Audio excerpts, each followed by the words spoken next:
ስቴፈን ማፊ በዲሴምበር 26 1996 ዓመተ ምህረት ነበር የተወለደው። ተወልዶ ያደገበት ትንሿ ማካም ከተማ ስትሆን እቺ ከተማ አነስተኛ በሆነ የወንጀል ሪከርድ የምትታወቅ አካባቢ ነች። በዚህም ስቴፈንና አባቱ ማይክ፣ እናቱ ሱዛን እንዲሁም ትልቁ ወንድሙ ጆናታንና ትልቋ እህቱ ኬት መኖር የሚፈልጉትን ሰላማዊ ህይወት ለመኖር የምትመች አካባቢ ሆነችላቸው። ስቴፈን ለሙዚቃና ስዕል ልዩ ፍቅር ስለነበረው ከልጅነቱ ጀምሮ የሚያሳያቸው ፍላጎቶች ከነዚሁ ጥበባዊ ነገሮች ጋር የተሳሰሩ ነበሩ። በዚህም በ2014 ዓመተ ምህረት አንድ ተማሪዎች ያላቸውን ተሰጥኦ ለማውጣት በሚያግዘው የአርት አካዳሚ ትምህርቱን ጀመረ። የዋልብና ድብቅ የውስጥ ማንነት የማይታይበትን ስቴፈን በትምህርት ቤቱና በአካባቢው ማህበረሰብ ዘንድ ተወዳጅ ሆነ ነበር። ጊዜው ማርች 9 2016 ዓመተ ምህረት ረቡዕ ዕለት ነበር። ይህ ቀን ለስቴፈን ከሌሎቹ ቀናቶች እምብዛም የተለየ አልነበረም። በዛው ቀን ምሽት እራቱን ተመግቦ ከጨረሰ በኋላ ስልኩን እየነካካ በሶፋው ላይ ሆኖ ቲቪ ይመለከት ነበር። ስቴፈን በዛው ቦታ ቁጭ እንዳለ በቀን የሥራ ውሏቸው ድካም የተጫናቸው እናትና አባቱ ስቴፈንን ተሰናብተው ወደ መኝታቸው አቀኑ። በነጋታው ማለዳ የስቴፈን እናት ሱዛን በጠዋት ነቅታ ለቀን ውሎ የሚዘጋጀውን ዝግጅቶች ታደርግ ነበር። በዛ መሃል ታዲያ ወደ ስቴፈን መኝታ ቤት ባቀናች ጊዜ አንድ ያልጠበቀችውን ነገር አስተዋለች። ስቴፈን በዛን ጠዋት በመኝታ ቤቱ ላይ የለም። ስቴፈን በጠዋት የሚያስኬድ አንዳች ጉዳይ እንዳለው ምንም የተናገረው ነገር አልነበረም። ይልቁንም ከራሷ ከእናቱ ሱዛን ጋር የመኪና ልምምድ ፕሮግራም ይዘው ነበር። ስቴፈን በጊዜው መኪና ማሽከርከር ስለማይችል ከእናቱ ጋር ሆነው እንደሚለማመድ ተነጋግረው ነበር። ሱዛን በቤት ውስጥ ያጣችውን ልጇን አድራሻ ለማወቅ ስልኩ ላይ ደጋግማ መደወል ጀመረች። በዚህ ነገር ብቻ ልጇን ማግኘት አልቻለችም። ተደጋጋሚ የስልክ ሙከራ ስቴፈንን ለማግኘት በቂ አልሆነም። በዚህም አዳሩን በሰላም ቲቪ እየተመለከተ የተሰናበቱት ልጃቸው ጠዋት ላይ ደብዛው ጠፋ። ቤተሰብ፣ ጓደኞችና የአካባቢው ነዋሪዎች በድንገት የተሰወረውን ስቴፈንን ፍለጋ አካባቢውን ማሰስ ጀመሩ። ነገር ግን የፍለጋው ውጤት ድካም ብቻ ሆኖ አለፈ። የስቴፈን መጥፋት በይፋ ሪፖርት ከተደረገ በኋላ ስቴፈን ያለበትን የሚጠቁም ወይም ያየው ሰው ካለ መረጃ እንዲሰጥ፣ ለዚህም ሽልማት ከ$7000 በላይ ወረታ እንደሚከፈል ተገለጸ። ስቴፈን ግን የውሃ ሽታ ሆኖ ጊዜው እየነጎደ መጣ። የስቴፈን በድንገት መሰወር ዜና ወራትን ተሻግሮ ዓመት አስቆጠረ።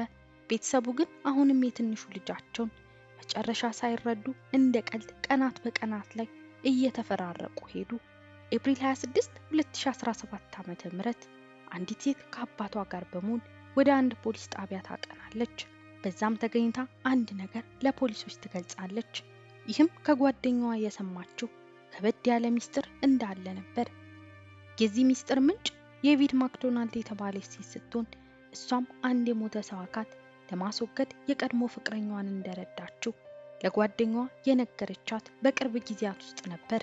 እቺም ጓደኛዋ ታዲያ ይህንን ሚስጥር ከቪድ ከሰማች በኋላ ፖሊስ ጣቢያ ከአባቷ ጋር በመምጣት የሰማችውን ነገር ለፖሊስ አስረዳች። ፖሊስ የቪድና የቀድሞ ፍቅረኛዋን በቁጥጥር ስር ለማዋል ጊዜ አልወሰደበትም። በዚህም ፖሊስ ጣቢያ ቀርበው ለጥያቄዎች ምላሽ መስጠት ጀመሩ። ይህ የቪድ የቀድሞ ፍቅረኛ ማንም ሳይሆን የራሱ የስቴፈን አብሮ አደግ ጓደኛ ነበር። ስሙም አንድሬ የሚባል ሲሆን ከስቴፈን ጋር ከልጅነት ጀምሮ አብሮ የተማሩ ጓደኞች ነበሩ። አንድሬው ከፖሊስ ለቀረበለት ጥያቄ ምላሽ ሲሰጥ በትክክል ስቴፈንን እንደገደለ አመነ።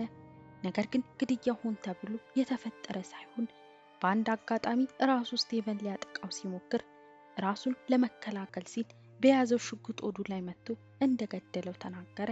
ከዛም በጊዜው ፍቅረኛ የነበረችውን ሴት ጠርቶ የሞተውን የስቴፈን አካል ማስወገድ እንድታግዘው ይጠራታል። በዚህ ሁለቱ ፍቅረኛሞች የስቴፈንን አካል አንድሪው ከቤት ይዞት በመጣው መፍለጫ የተለያዩ ቦታዎች ቆራርጠው ይከፋፍሉታል። ፖሊስ የተወሰኑ የሰውነት ክፍሎችን ማግኘት ቻለ። በዛም በተደረገ የአስክሬን ምርመራ አንድሪው ቀደም ብሎ እንደተናገረው ራስን የመከላከል አጋጣሚ ሳይሆን ከዚያ የተለየ እንደሆነ ማስረጃዎች ቀረቡ። አንድሪው ስቴፈን ላይ በቅድሚያ 2 ጊዜ ያክል ጭንቅላቱ ላይ ተኩሶበት ነበር። አንደኛው ታዲያ ከኋላ የጭንቅላቱ ክፍል ላይ ነበር። ታዲያ የዚህ የአስክሬን ምርመራ ጥቃቱ ራስን የመከላከል አጋጣሚ ሳይሆን ሆን ተብሎ የተፈጸመ እንደሆነ የሚጠቁሙ ነበሩ። አንድሪው በየጊዜው እየቀያየረ የሚናገረው ሐሳብ የነገሩን መነሻነት ለማወቅ አስቸጋሪ ቢሆንም በርከት ያሉ መረጃዎች ግን አንድሪው ስቲቨንን በቀድሞ ፍቅረኛው እንደሚጠረጠረው ይገልጻል።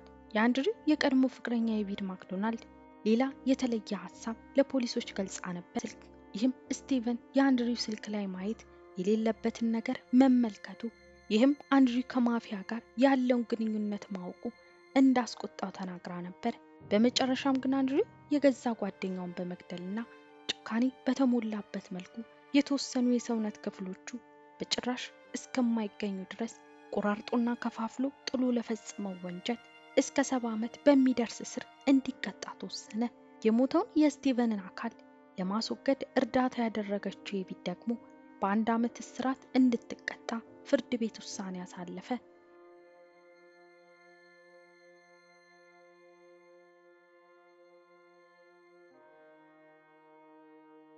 ውድ ቤተሰቦቼ ለዛሬ ያዘጋጀሁት ቪዲዮ ይህን ይመስል ነበር። እናንተስ በዚህ ታሪክ ላይ ምን ሐሳብ አላችሁ? ሐሳባችሁን ኮሜንት ላይ አሳውቁኝ። ለዚህ ቻናል አዲስ ሆናችሁ ሰብስክራይብ እያደረጋችሁ ተቀላቀሉ።